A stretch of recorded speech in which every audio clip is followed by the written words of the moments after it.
हाँ जी।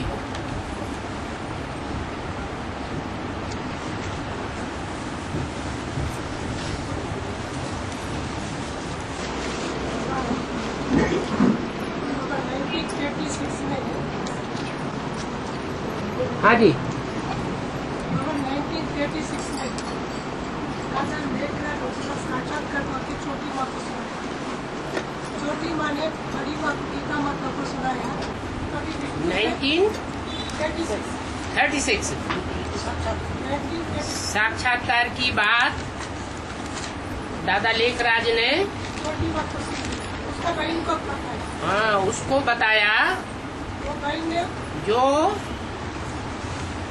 दादा लेखराज ब्रह्मा के सबसे नजदीकी थी।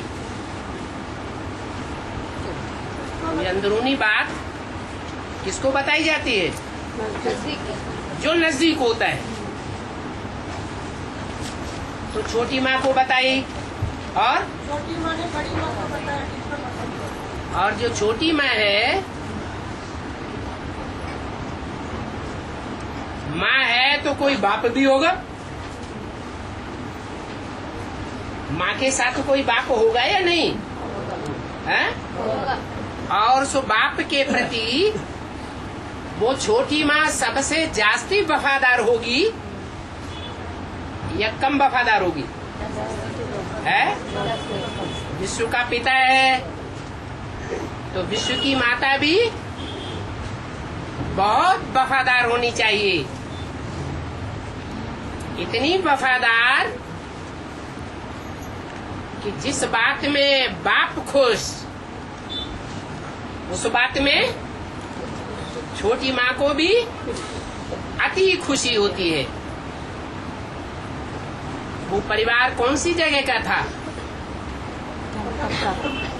कलकत्ता का परिवार था। अंतिम जन्म में कलकत्ता और कलकत्ता के परिवार वाले भांति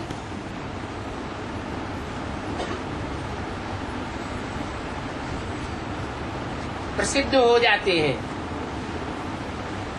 सारे संसार में। इस बात में प्रसिद्ध हो जाते हैं। है?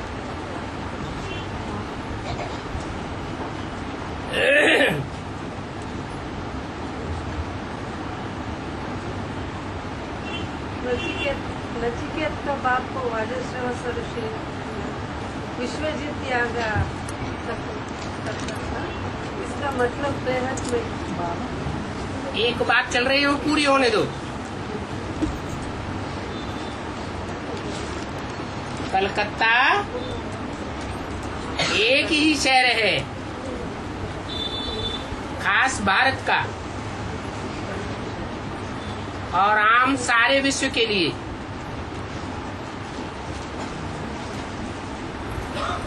क्योंकि सारे विश्व के हिसाब से तो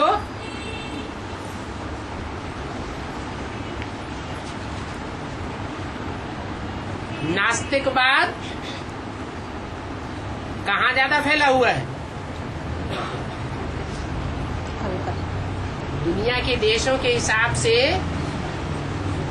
नास्तिकवाद ज्यादा कहाँ फैला हुआ है? नहीं, दुनिया के हिसाब से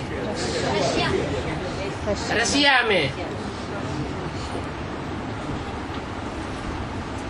जहाँ पता ही नहीं लगता कौन बड़ा होने के बाद कौन किसकी बहन, कौन किसकी माँ, कौन किसकी बेटी है। आखिरी धर्म है। दुनिया का आखिरी देश है।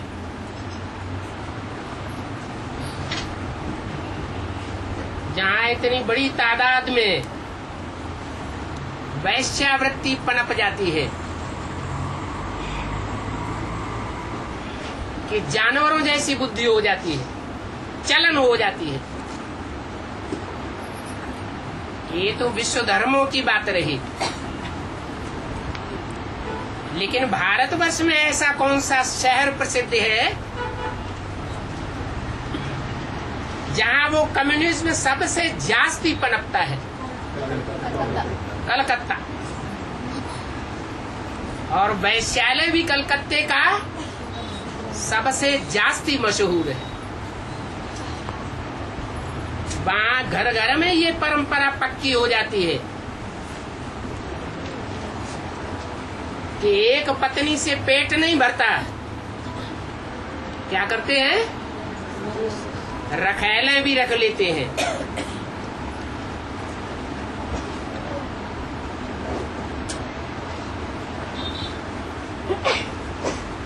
तो छोटी माँ बड़े दिल वाली माता थी और उसने दूसरी माता जो बड़ी माँ के रूप में प्रसिद्ध होती है, उसको दिल से स्वीकार कर लिया।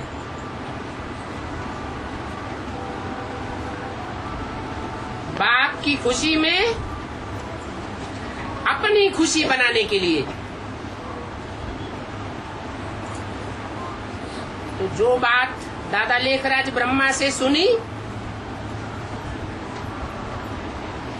वो किसको सुनाई जाएगी? पहले बाप को सुनाएगी या दिल से जिसको अपनी बहन मान लिया?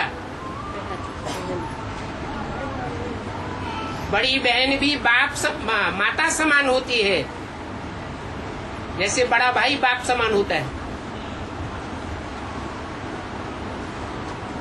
उस माता को सुनाया। आगे विष्णु से ब्रह्मा निकला था बाबा। आदि ब्रह्मा निकला था। विष्णु की नाभि से ब्रह्मा निकला। तो ये बात भी साबित हो जाती है कि अंतिम जन्म में भी इस दुनिया के बीच में वैश्यालय के प्रसिद्ध शहर में होते हुए भी अंदर से संकल्पों से एक होकर रहने वाले पति पत्नी का एक ही जोड़ा था सैंपल में। कौन सा? छोटी माँ और बाप। तो विष्णु हुआ या नहीं हुआ? ये सृष्टि का अंत समय है, जबकि 60 वर्ष की वानप्रस्थी अवस्था में शिव बाप पहले पहले इस सृष्टि पर प्रत्यक्ष होते हैं और अंत के लिए प्रसिद्ध है। क्या बात प्रसिद्ध है अंत के लिए? जो आदि सो अंत। कहाँ कहें कि नई दुनिया की आदि हुई? कब से कहें?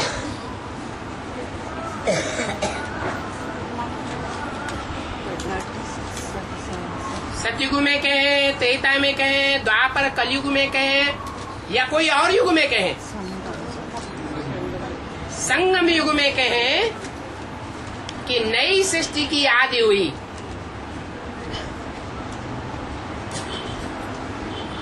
और नई सृष्टि के नए संगठन में कौन सा देवता प्रत्यक्ष होता है संसार के सामने? है विष्णु। तो नई सृष्टि के आदि में विष्णु, तो पुरानी सृष्टि के अंत में कौन होना चाहिए? विष्णु होना चाहिए, ब्रह्मा होना चाहिए या शंकर होना चाहिए? है विष्णु ही होना चाहिए। तो शास्त्रों में लिखा हुआ है कि विष्णु की नाभि से ब्रह्मा निकला, अर्थात छोटी माँ ने उन साक्षात्कारों की बात जो दादा लेखराज ब्रह्मा को हुए थे, उन साक्षात्कारों को बड़ी माँ के सामने रख दिया और बड़ी माँ ने बहुत बतबड़ होने के कारण, वाचा में तीखी होने के कारण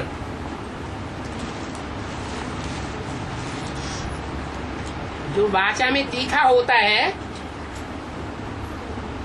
उसके दिल में कोई बात समाती है लंबे समय तक, या जो अंतर्मुखी होता है उसके दिल में समाती है?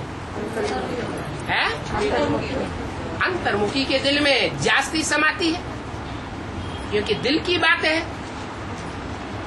और जो बहुत बोलने वाला होता है, खास करके माताओं के लिए तो ये प्रसिद्ध है कि माताओं के अंदर कोई बात क्या ठहरती नहीं। कन्याओं के लिए नहीं बोला, कम उम्र वाली जो बहुएं होती हैं वो भी कन्या होती है या माता होती है? कन्या ही कही जाएंगी। उनके लिए नहीं कहा गया, माताओं के लिए कहा गया। उनके दिल में कोई बात ठहरती नहीं। तो उस माता ने उस पिता की बुद्धि में, कानों में वो साक्षात्कार की बात ज्यों की त्यों डाल दी।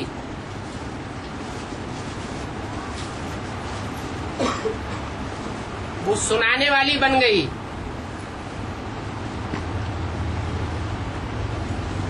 और वो पिता पहला सुनने के साथ समझने वाला भी बन गया, क्योंकि मुरली में बोला है, ब्राह्मण बने बिगर प्रजापिता था क्या? ब्राह्मण किसको कहा जाता है?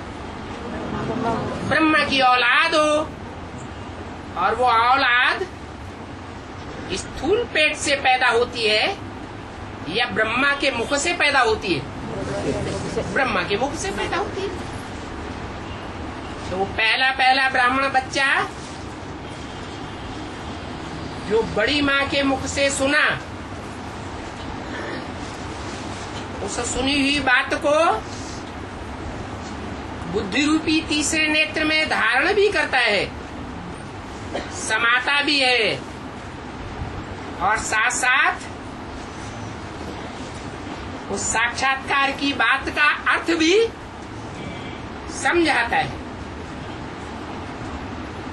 और उस समझने को और सुनने को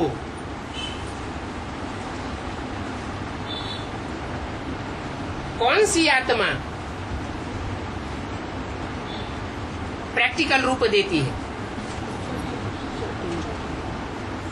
छोटी माँ भी मौजूद होती है उस समय। वो सुनने के साथ साथ अंदर से उस बात के रहस्य को समझ भी लेती है और सुनती भी है। और बड़ी माँ बड़ा बोली होने के कारण सुनती तो है, लेकिन उतना समझती नहीं है। तो सुनने सुनाने के निमित्त कौन हुई? बड़ी माँ। वो निमित्त बन जाती है भक्ति मार्ग का फाउंडेशन डालने के लिए। भक्ति मार्ग में सिर्फ सुनना और सुनाना होता है, समझना और समझाना नहीं होता है। और आगे आगे ब्रह्मा निकला। हाँ, ब्रह्मा के नाभि से विष्णु का भी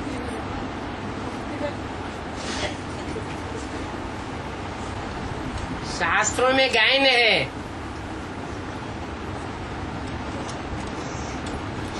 गौमुख से कौन निकली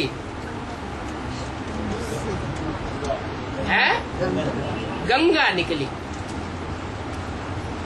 और गौमुख से जो गंगा निकलती है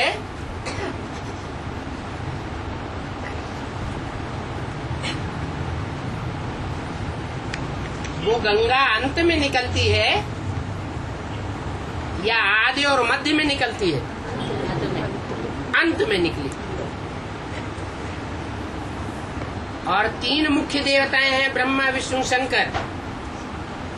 उन तीनों के बीच में भी कौन सा है जो अंत में ही प्रत्यक्ष होता है? विष्णु। और वो तब प्रत्यक्ष होता है जब बड़े बड़े सन्यासी निकलेंगे तो तुम बच्चों की विजय हो जाएगी। ये बड़े बड़े पवित्रता को धारण करने वाले सन्यासी जो गंगा के किनारे चौकड़ी मार के बैठते हैं ना, जब गंगा निकलती है तो वो सन्यासी भी निकलते हैं। वो गंगा सन्यासियों की माता है। क्या?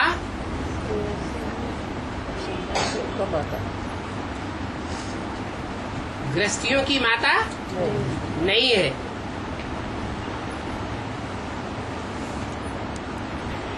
वो विष्णु का पार्ट बजाने वाली वैष्णवी देवी है। इसलिए मुरली में कहा कि ज्ञान की गंगा निकली अथवा वैष्णवी निकली, बात एक ही है।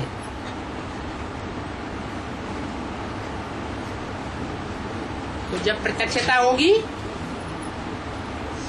तो गंगा भी प्रत्यक्ष होगी और साथ साथ वैष्णवी देवी भी प्रत्यक्ष होगी। तो वो वैष्णवी देवी जो प्रैक्टिकल ज्ञान सुनाने में सबसे आगे जाएगी,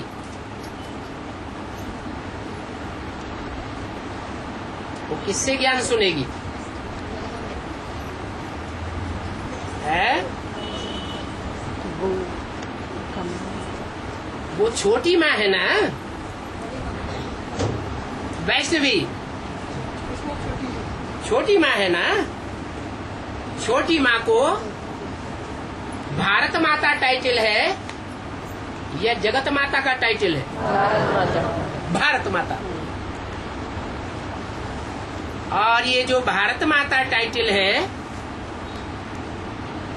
ये अधर कुमारी का टाइटल है या कुंवारी कन्या का टाइटल है? माने ब्राह्मण जीवन में कुमारियों में अव्वल नंबर का पार्ट बजाने वाली है। इसलिए कुंवारी कन्या के नाम से प्रसिद्ध है। और वो कुंवारी कन्या कोई पुरुष से ज्ञान लेगी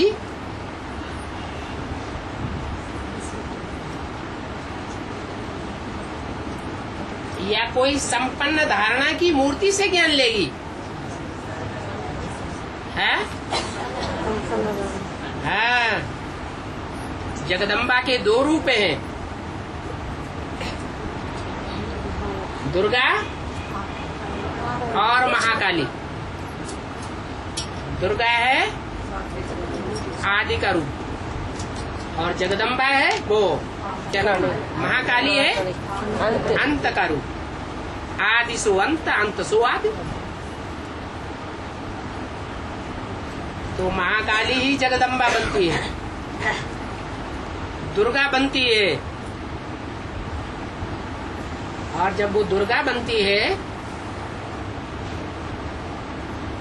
तो जगत जननी के रूप में, कामधेनु गौ के रूप में उसका चित्र बनाया गया है। सबकी इच्छाओं को पूरा करने वाली।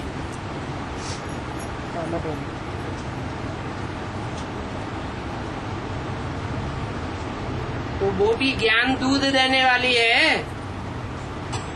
कौन? जगदम्बा। और चित्र भी देखा होगा कि जगदम्बा जो है वो शिवलिंग के ऊपर खड़ी है और दूध दे रही है, दूध से स्नान करा रही है।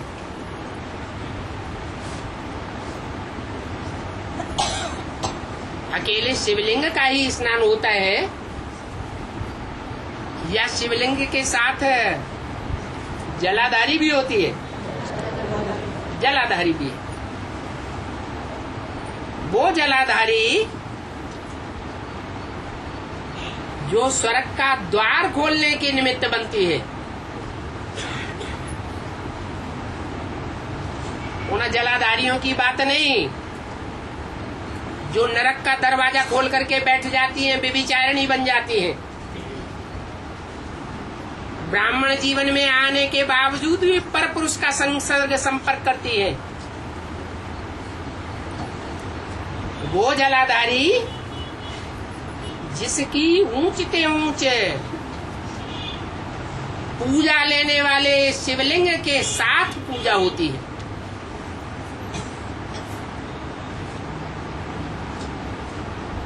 वो जल ज्ञान जल को असली रूप में धारण करती है। ज्ञान जल का असली रूप धारण करना क्या होता है और नकली रूप क्या होता है धारण करना है?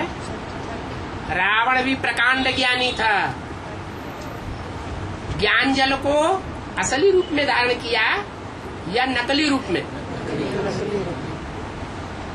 सुनने सुनाने का ज्ञान तो बहुत था, लेकिन जीवन में धारण करने का ज्ञान नाम मात्र को था। ऐसे ही जो कामधेनु गऊ के नीचे दूध की धारा दिखाई जाती है शिवलिंग के ऊपर और जलाधारी के ऊपर, उस जल को धारण करने वाली वो जलाधारी छोटी माँ भारत माता संसार में प्रसिद्ध होती है। जब सारी सृष्टि पर, सारी पृथ्वी पर विनाश होता है,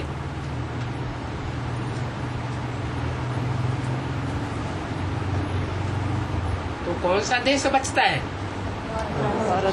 भारत माता बचती है।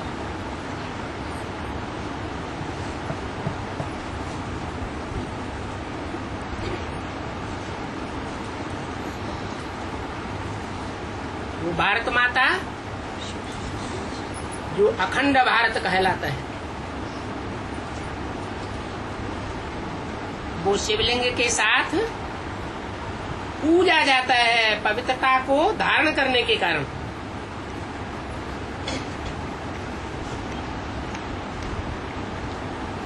इसलिए माता दो रूप में गाई गई है, एक सास के रूप में और एक भक्ति मार्ग में बहू के रूप में भी। राज दरबार जब लगते थे तो राजमाता को ऊंची गद्दी पर बैठाया जाता था और राजलक्ष्मी राजा के साथ सिंहासन पर विराजमान होती थी।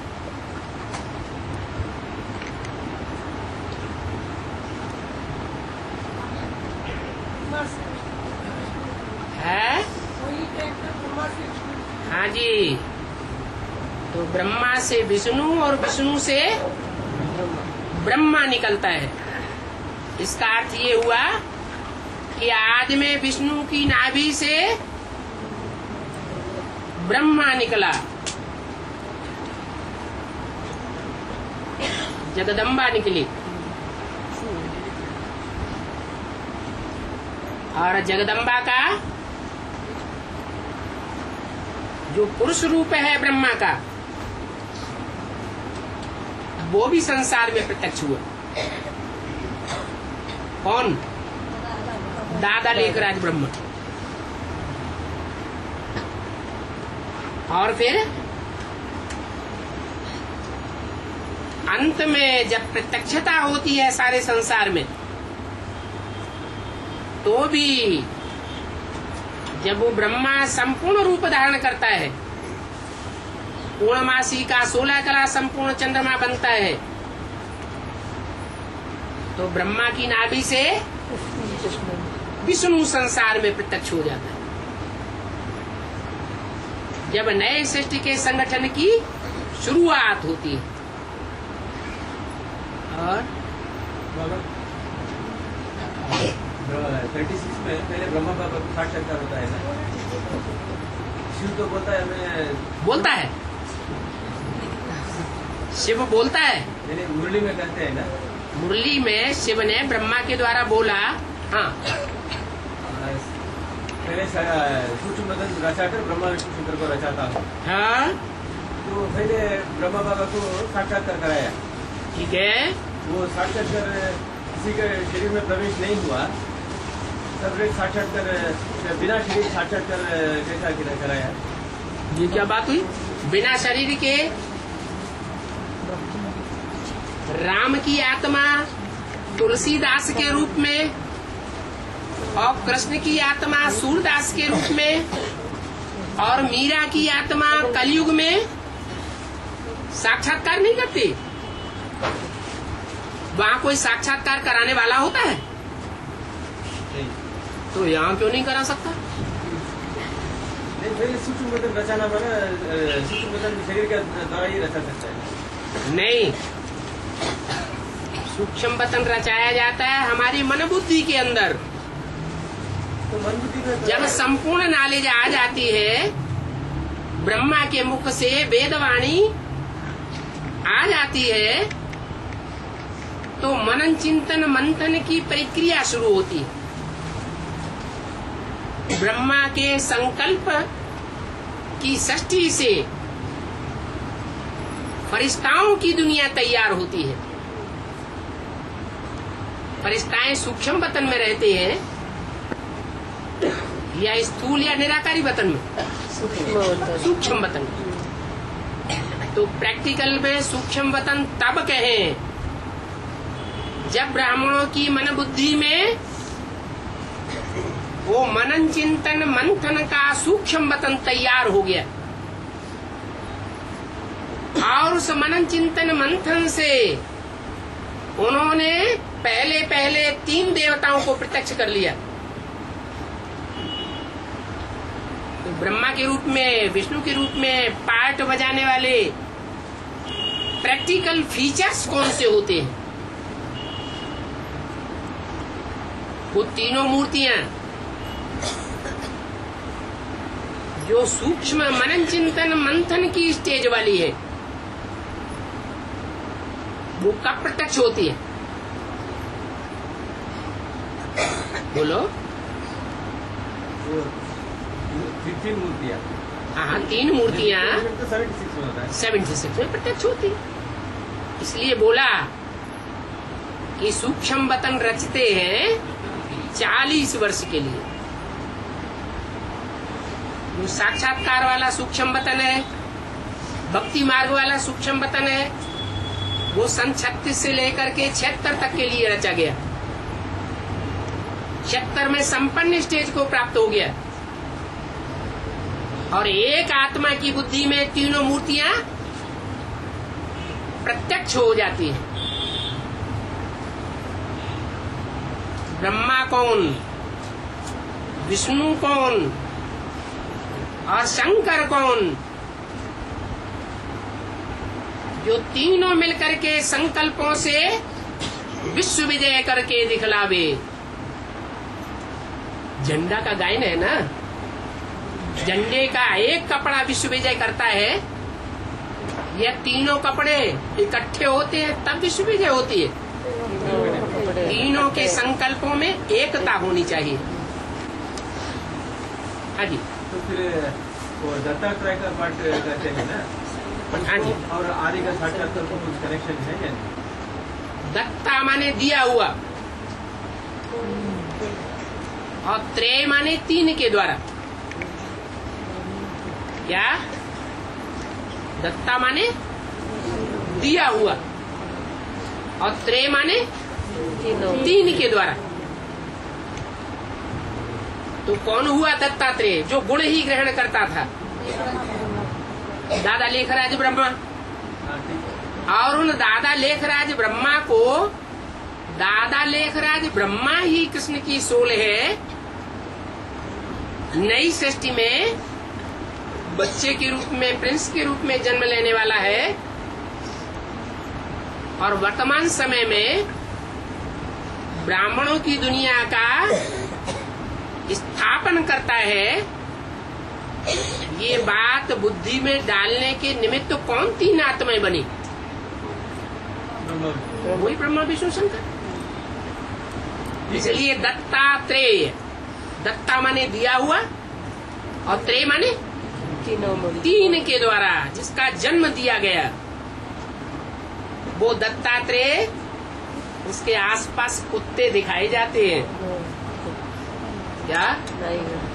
हाँ, क्राइस्ट और कृष्ण की राशि मिलाई जाती है। कुछ समानता होगी तब राशि मिलाई जाती है, या असमानता के आधार पर राशि मिलाई जाती है? समानता है स्वभाव संस्कार में। क्या समानता है? जो क्रिश्चियंस हैं, उन्होंने भी किसको फॉलो किया? उन्होंने भी संगम युग में ब्रह्मा को फॉलो किया है। तो कृष्ण वाली आत्मा क्रिश्चियंस की तरह ही, कुत्ते की तरह जिनकी बुद्धि है,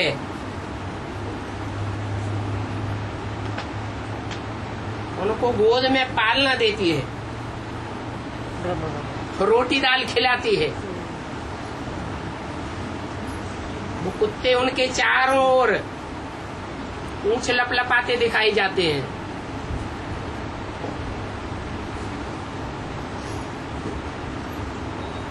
लेकिन है विशेष आत्मा दत्तात्रेय। क्या विशेषता है उनमें? गुणों को ही ग्रहण करने वाला है। कुत्तों के भी क्या क्या ग्रहण करता है? कुत्तों में भी कोई विशेषता है या नहीं है? है। कुत्ते में भी एक विशेषता है, जो विशेषता और कोई जानवर में उतनी नहीं होती। कौन सी विशेषता है? वफादार होता है।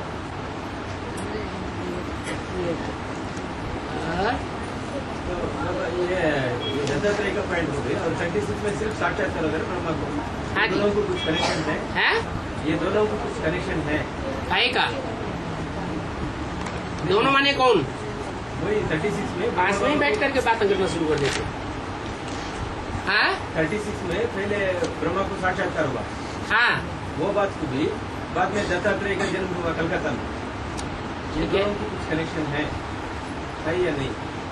साक्षात्कार की बात का ही कनेक्शन है। पहले बात आती है या पहले समझ आती है? पहले बात है। पहले बात बुद्धि में आती है। बात मुख से निकलती है, कानों से सुनी जाती है।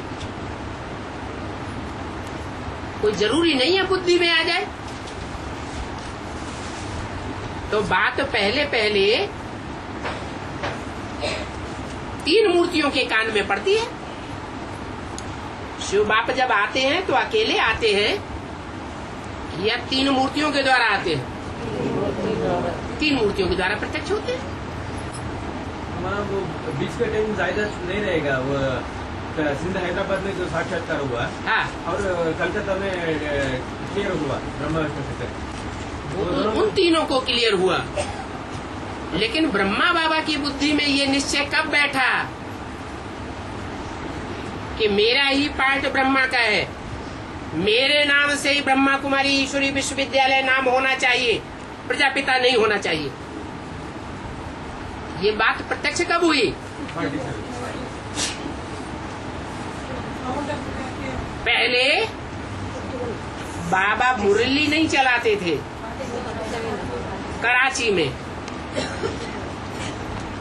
6-7 पेज सवेरे सवेरे अमृत वेले बैठकर लिखते थे और बाप लिखाते थे। इसका मतलब ये प्रक्रिया, ये काम 36 का नहीं था। 10 साल के बाद ये कार्य शुरू हुआ। कराची से मुरली निकलना शुरू हुई। तो किसके तन के द्वारा? ब्रह्मा के तन के द्वारा मुरली निकली। और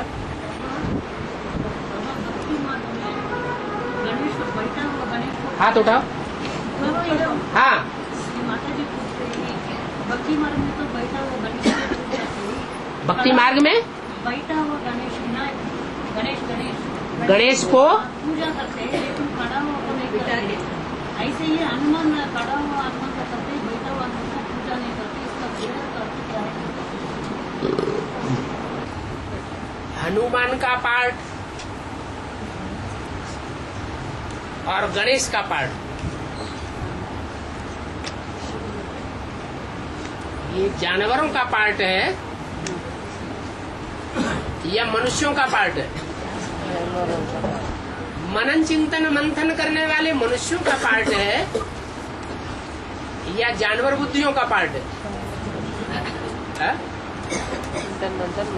इसका पार्ट है, जानवरों का पार्ट है। वो 2 प्रकार के दिखाए गए हैं। एक है बंदर, जिन बंदरों की राम ने सेना ली और उस सेना का मुखिया कौन था? अरे, अब बंदरों का मुखिया कौन था? हनुमान।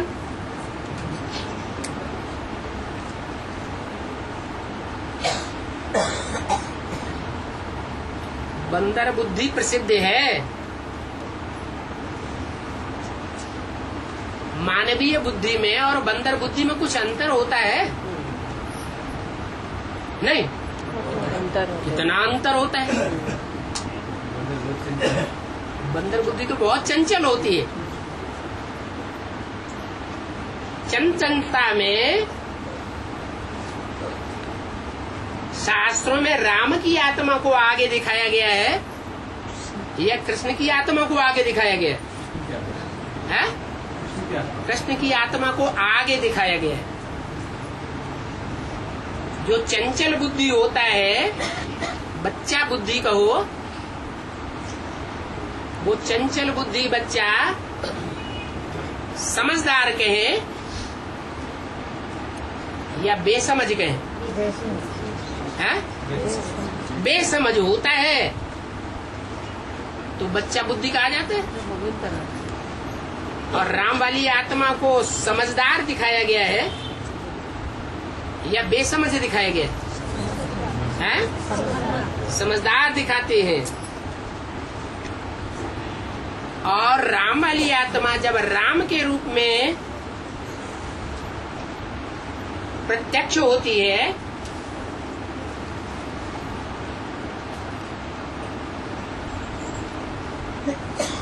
तो शंकर नाम रूप से प्रत्यक्ष होती है ना। है? शरीर किसका है? कृष्ण का है या राम का है? राम का। तो शरीर के ऊपर ही नाम प्रख्यात होता है। तो राम वाली आत्मा को चलाने वाली, इंस्पिरेट करने वाली, उमंग उत्साह देने वाली कौन सी आत्मा है? कृष्ण की आत्मा। बाप दादा राम के लिए खास। राम वाली आत्मा के लिए बाप दादा कौन सी आत्मा है? शिव और कृष्ण। उनमें भी खास करके ऊंची स्टेज में उड़ा के ले जाने वाली, उमंग उत्साह बढ़ाने वाली इंस्पिरेटिंग पार्टी की आत्मा कौन है? कृष्ण वाली आत्मा। तो हनुमान को दिखाते हैं कि राम सीता को अपने कंधों पर बैठाकर उड़ा ले जाता था। ऊंची स्टेज में उड़ाने की बात है, पहाड़ को भी पार करा लेता था, विषय सागर को भी पार करा लेता था। एक रूप तो ये हुआ हनुमान का, और दूसरा रूप गणेश का दिखाते हैं। जो रूप है वो जानवरों में कौन सा दिखाया गया है? हाथी का दिखाया गया। यह हाथी रूपी महारथी कहा जाता है या महावीर कहा जाता है? महारथी कहा जाता है, महावीर नहीं कहेंगे। वो हाथी रूपी महारथी जानवरों के बीच में सबसे जास्ती समझदार जानवर होता है या कम समझदार होता है? जानवरों के बीच में सबसे जास्ती समझदार जानवर कौन सा होता है? हाथी। उसकी निशानी भी है, चौड़ा मस्तक है, माथा चौड़ा है, कान है, इतने बड़े बड़े दिखाए गए हैं गणेश को कि जितना वो सुनता है उतना और कोई नहीं सुनता। और आंखों में मद भरा हुआ रहता है। आंखें कैसी होती हैं? मदमाती आंखें होती हैं।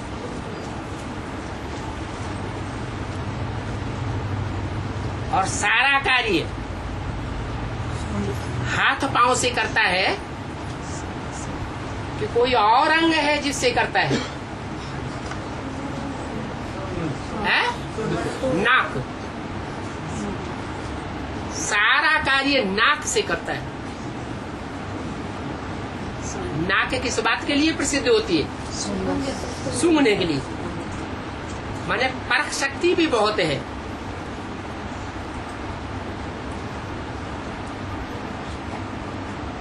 तो गणेश भी जहाँ चित्रों में दिखाते हैं वहाँ गणेश को बैठा हुआ दिखाते हैं। क्या बैठा हुआ है? खड़ा हुआ गणेश कहीं नाटकबाजी में, ड्रामाबाजी में कहीं दिखाया हो तो दिखाया हो, लेकिन चित्रों में बैठा हुआ दिखाते हैं। माने पुरुषार्थ में बैठा है। गणेश पुरुषार्थ में खड़ा हुआ नहीं है। और हनुमान कहाँ की यादगार है? संगम युग में भी कौन सा संगम युग? सन 76 से जो पुरुषोत्तम संगम युग प्रत्यक्ष होता है उसमें सदैव पुरुषार्थी जीवन में खड़ी रहने वाली आत्मा है हनुमान के रूप में।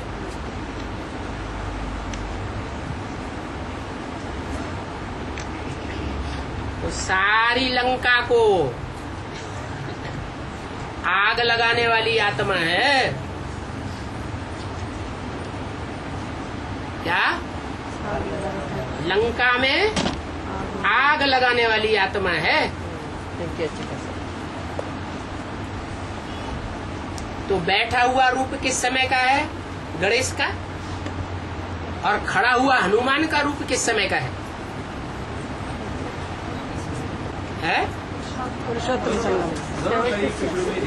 नहीं, सन 68 तक बैठा हुआ रूप है।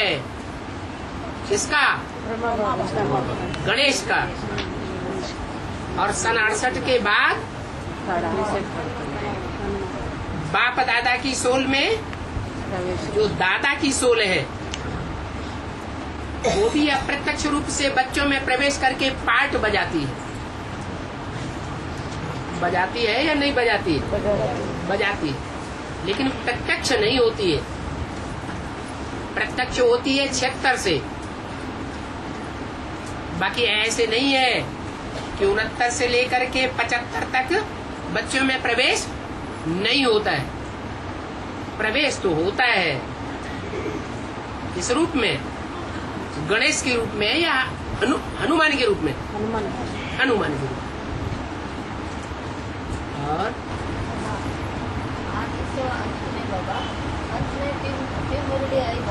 है?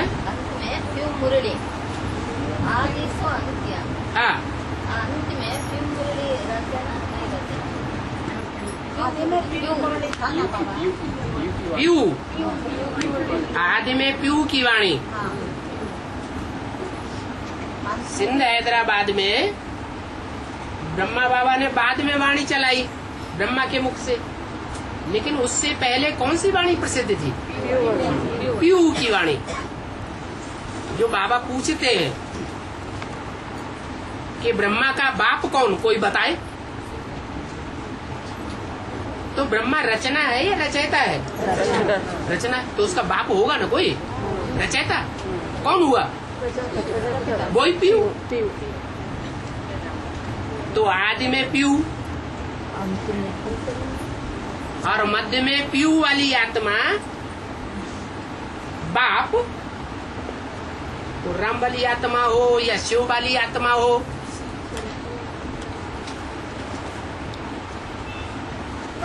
मनुष्यों का बाप हो या आत्माओं का बाप हो, वो गुप्त रह करके पार्ट बजाते हैं या प्रत्यक्ष होकर के पार्ट बजाते हैं? गुप्त रह करके पार्ट बजाते हैं। अभी भी बाप दादा में जो बाप है वो गुप्त है या प्रत्यक्ष है? अभी भी गुप्त है। ब्रह्मा बाबा फिर भी प्रत्यक्ष है। जगदम्बा की बुद्धि में भी गीता का भगवान के रूप में कौन प्रत्यक्ष है? ब्रह्मा की सोच। ऐसे ही आदि सो अंत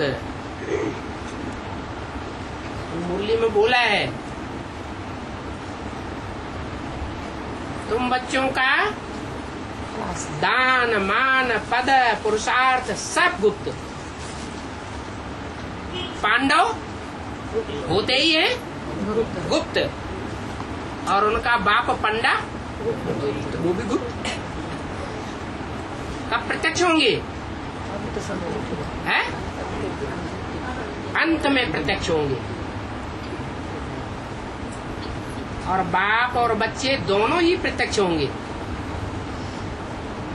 तो आदि में भी प्यू और अंत में भी प्यू। मतलब ज्ञान की मनन चिंतन द्वारा जो याद होता है, और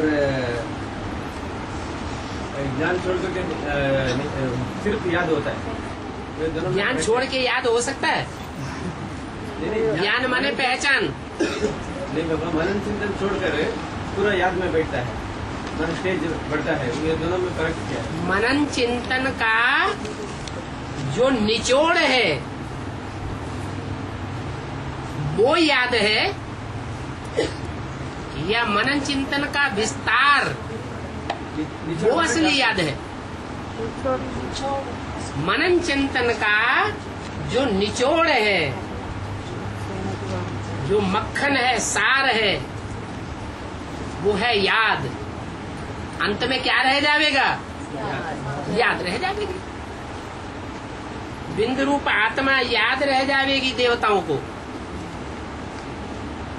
और सारा ज्ञान उड़ जाएगा। हाँ, आप बोलो। उतना ही था, वो दोनों का फर्क है। हाँ जी। है?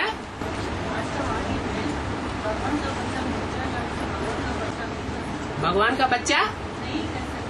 कौन? किसको? हाँ बस सही बात है।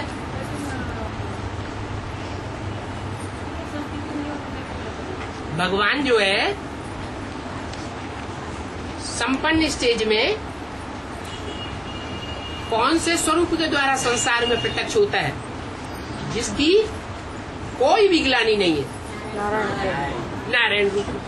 और नारायण का कोई भी चेहरा, कोई भी मंदिर में मूर्ति मुरझाए हुए मुख वाली है? नहीं। तो जब बाप का ही संपन्न स्टेज मुरझाए हुए स्टेज वाली नहीं है, बाप है सूर्यवंशी, तो बाप के बच्चे भी सूर्यवंशी। और सूर्य सदैव खिला हुआ रहेगा या मुरझाया हुआ रहेगा? सदैव खिला हुआ। हाँ, तो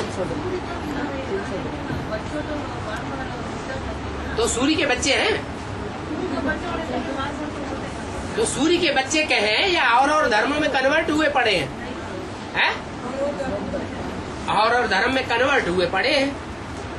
अभी जल्दी से पुरुषार्थ करके फिर कन्वर्ट होकर के सूर्यवंशी बन जाए। और 21-22 है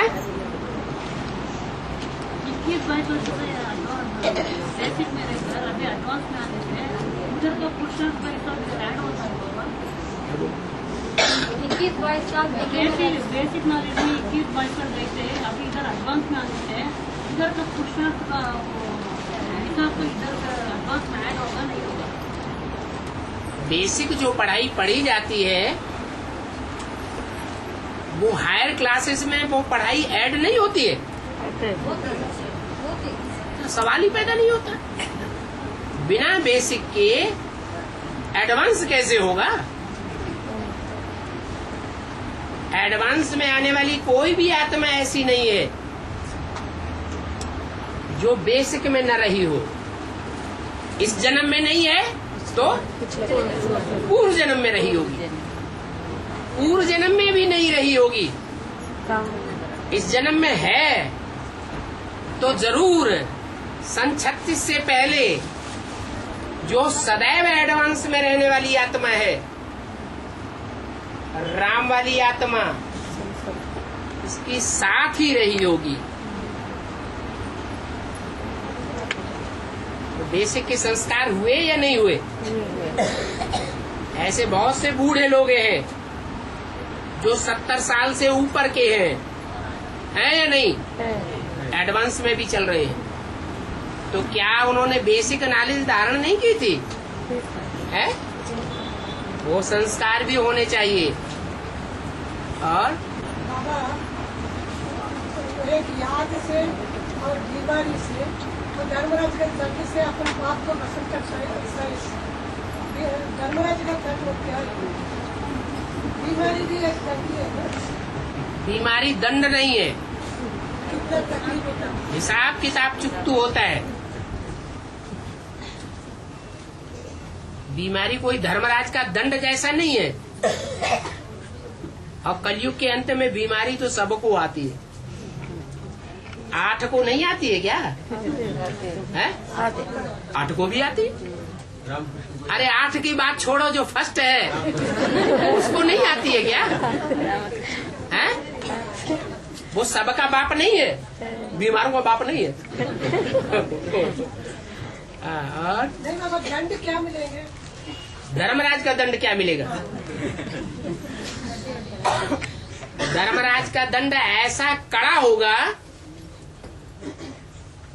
जो धीमा धीमा दंड होता है। हाँ हाँ हाँ, अंत तो अभी बहुत दूर पड़ा है ना।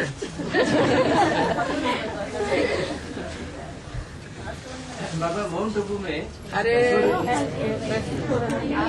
चल रहा है। जो साधारण दंड होता है वो तो धीमा धीमा सहन किया जाता है, और जो धर्मराज का दंड होता है वो सहन करने योग्य होता है कि असहनीय होता है। असहनीय जन्म जन्मांतर की जो यातनाएं हैं वो एक जन्म के अंतिम क्षणों में अनुभव करेंगे। इतनी कड़ी यातना होगी, आत्मा महसूस करेगी, छटपटाएगी। जैसे किसी की सांस रोक दी ना, मुंह और नाक बंद कर दिया जाए तो क्या करेगा? छटपटाएगा। वो भी साधारण बात है।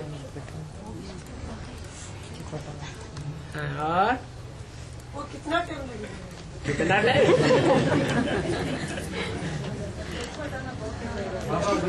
एक मिनट। जो दुख का टाइम होता है, दुनिया में दुख बढ़ता है ना, दुख महसूस होता है ना, वो दुख का टाइम लंबा महसूस होता है। दुनिया में सामान्य रूप से दुखी तो होते हैं ना, वो दुख का टाइम लंबा महसूस होता है या छोटा महसूस होता है? और सुख का टाइम छोटा महसूस होता है। दुख का टाइम बहुत लंबा। गीत भी बनाई दिया, समय तू जल्दी जल्दी बीत, सुख में तू पल भर नहीं ठहरे, लाख बिताए तुझ पर पहरे। दुख में तू बिल्कुल रुक जाए, कैसी तेरी रीत, समय तू जल्दी जल्दी बीत। तो पक्की बात है ना, वो तो सामान्य दुख की बात बताई कि बहुत लंबा टाइम महसूस होता है। और ये तो धर्मराज का स्पेशल दुख है। तो लंबा टाइम होगा महसूस या थोड़ा टाइम महसूस होगा? है थोड़ा टाइम। हाँ जी। माना जो पिछले जन्मों का संस्कार है उसका फल बीमारी के रूप में पड़ना पड़ता है। वो तो सामान्य बात है, हर जन्म में होता रहा। तो संगम युग के जो सजा है वो धर्मराज के रूप में मिलेगा। संगम युग की सजा, संगम युग में जो पाप किए जाते हैं उसकी सजा अभी भी 100 गुना अभी हम भुगत रहे। क्या?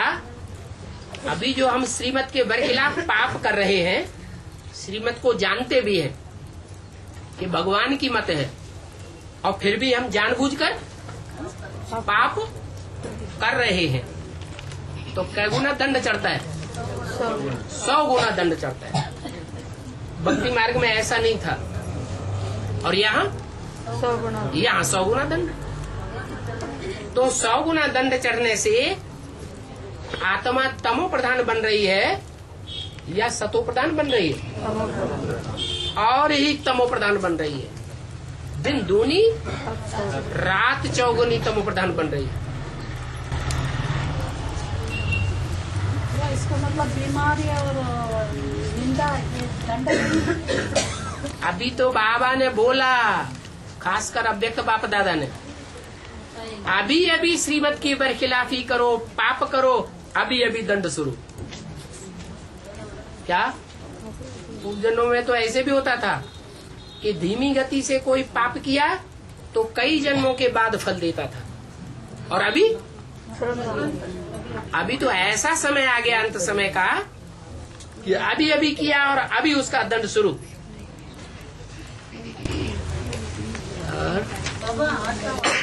है आज का वाणी में तो बॉर्नविटा के लिए बोला, बॉर्नविटा बनाने के लिए। बोर्नविटा हाँ जी, हाँ जी, हाँ। तो क्या हुआ? वो सार का भोजन नहीं है, विस्तार का भोजन है, उसमें फाइबर ज्यादा है या सार ज्यादा है? फाइबर है? सार है। जन्म लेते ही खुशी का अनुभव करे, वो है बॉर्नविटा।